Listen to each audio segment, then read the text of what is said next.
Assalamualaikum warahmatullahi wabarakatuh. Hello students. Perkenalkan, saya Miss Nova and then Miss Iim and also Mr. Adi as the editor of this video. Okay, students, today we will learn about formal invitations. So we will teach you and guide you in this video. Therefore, Please enjoy. Seperti yang sudah dijelaskan sebelumnya, there are two ways to invite someone.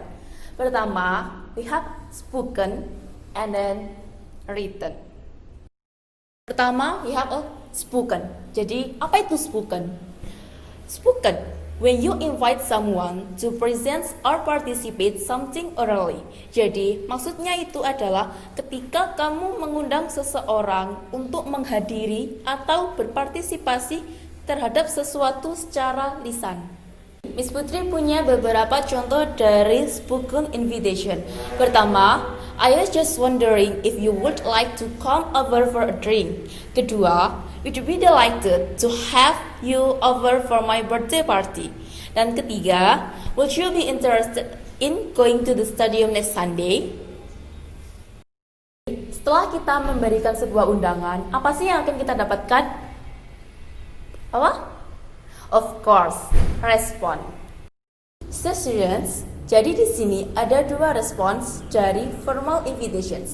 Pertama, ada accepting invitations dan kedua, ada declining invitations.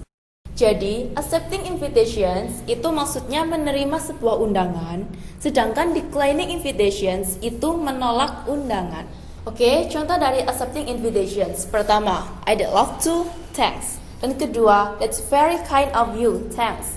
Dan ketiga, with pleasure, thank you for the invitations. Dan untuk contoh dari declining, untuk pertama, that's very kind of you, but actually I'm doing something else this afternoon. Dan kedua, well, I'd love to, but I'm already going out to the restaurant. Dan yang ketiga, I really don't think I can. I'm supposed to be doing something else. Miss Putri, I was just wondering if you would like to come over for a drink. I'd like to, thanks. Miss Putri, would you be interested in going to the restaurant next Sunday? I really don't think I can. I'm supposed to be doing something else. Okay, student, that's all about spoken invitation. Now it's time to us to move to learn about written invitation. But what is written invitation actually? Written invitation is a written request for someone's presence or participation. But what is the function of invitation? The function is to ask someone to go to a place or to do something. Jadi bedanya apa sih dengan spoken invitation? Jadi kalau di spoken invitation tadi kita mengundang seseorang dengan menggunakan lisan. Sedangkan di written invitation kita mengundang seseorang menggunakan undangan tertulis. Fungsinya apa sih? Fungsinya untuk mengundang seseorang menghadiri atau memberikan partisipasi terhadap suatu event secara resmi. Okay, student, you have now know about the definition of formal invitation, right? Now, it's time to study about format of layout in formal invitation. Oke, yang pertama ada addresses of addresser and the addressee. Loh, kok ribet sekali ya, Miss? Tenang aja, bahasa Indonesianya simple kok. Itu ada bahasa Indonesianya adalah alamat dari pengirim dan penerima. Jadi, yang harus kalian tuliskan terlebih dahulu adalah addresser of addressee, alamat dari pengirim. Setelah itu baru addresses of addressee, alamat dari penerima. Tetapi di antara addresses of addresser and addresses of addressee, kalian bisa menyisipkan tanggal, date. Tanggal apa? Tanggal kapan kalian menulis surat tersebut. Jadi perhatikan. Yang pertama, kalian tuliskan addresser of addressee, alamat dari pengirim. Kalau kalian yang mengirimkan berarti alamat kalian. Selanjutnya, kalian bisa menuliskan date, tanggal dari kapan kalian menulis surat tersebut.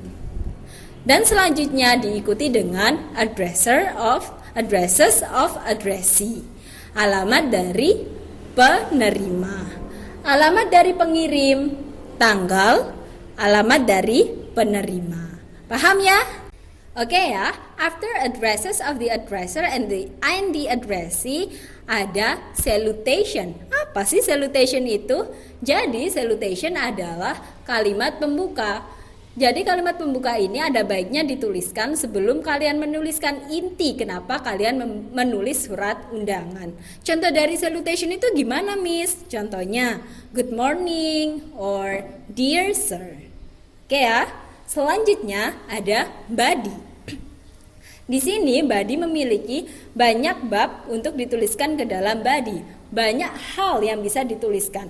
Apa saja itu? Yang pertama, state for whom the invitation is and by who it is given.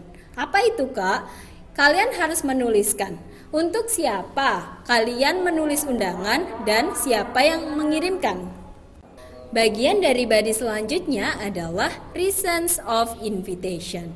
Jadi, alasan kenapa kalian menulis surat tersebut. Kalian nulis suratnya itu untuk apa? Untuk mengajak kemana? Menghadiri acara apa? Dan lain-lain itu kalian tuliskan di sana. Oke? Next, there will be date. Apa itu? Of course, tanggal. Tapi bukan tanggal kalian menulis suratnya. Di sini di bagian body kalian harus menuliskan tanggal kapan acara kalian diadakan. Kapan kalian mau mengundang partner kalian yang akan kalian undang untuk menghadiri acara kalian. Oke ya? Setelah date, pastikan kalian menuliskan place, tempatnya di mana. Oke. Selanjutnya, kalian harus menutup surat tersebut menggunakan apa? Closing. Closingnya diisi dengan signature, tanda tangan kalian. Oke ya, dari semua bagian di format of layout in formal invitation, bagian yang paling krusial atau rumit adalah di bagian body. Bagian body adalah bagian yang paling penting. Kenapa, Miss? Itu karena di bagian body merupakan inti dari surat kalian. Kalian harus menuliskan tujuan dari penulisan surat kalian di bagian body. Jadi pastikan body kalian jelas. Oke ya? Setelah mempelajari format of layout in formal invitation, kalian bisa buka your student worksheet atau LKS kalian pada halaman 31. Oke, di sana akan ada contoh dari formal invitation yang pengirimnya adalah Eric Andreas. Itu merupakan contoh dari formal invitation yang baik dan benar. Okay student, now it's time to us to practice together. Kira-kira kita mau ngapain ya di praktis kita kali ini? Kita akan melakukan writing practice. Penasaran? Simak terus ya. Di sini KIM sudah punya part of the formal invitation tapi masih unarranged. Masih tidak tahu mana yang bagian awal, addresses of addresser and addressee, mana yang body, mana yang closing. Tugas kalian apa? Sudah bisa menebak? So, tugas kalian adalah please arrange this unarranged part of formal invitation to be a good and correct formal invitation. So, happy trying! Okay students, thank you very much for watching our learning video. And then stay healthy. But keep study. Fighting! Wassalamualaikum warahmatullahi wabarakatuh.